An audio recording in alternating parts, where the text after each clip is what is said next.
at it for a second, Look, and then I put it right we back. need to have a serious That boy. discussion about your That recent boy, performance. the one with laughter in his eyes. It's not meeting expectations.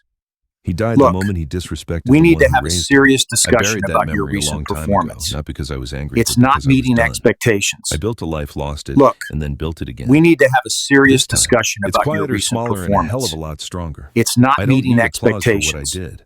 I don't need Look, anyone to tell me it was the we right need to thing have to a do. serious Because discussion peace about your isn't recent something you're performance. handed. It's something It's you not take back meeting when everyone's sure you expectations. can't. I left Look, the house, the we money, all need the to have a noise serious behind, but what I discussion really about your walked away recent from was being performance. weak. Now, It's not I live meeting simply, I can breathe expectations. freely. And I sleep through Look, the night. I'm not We waiting need for to have a forgiveness, serious and discussion I'm not about your giving recent any. performance. The world gets real It's quiet not meeting when you stop expecting it expectations. to be fair. He Look, spat in my face thinking we he'd need break to have me. a serious Instead, he woke me discussion up. about your I recent sold his house, performance. took back everything It's he not built on my meeting sacrifices, and expectations. never turned back. Look, He thought my worth we was need a to have a joke and serious laughed at my discussion silence. about your Right recent up until that performance. silence took everything It's from not him. meeting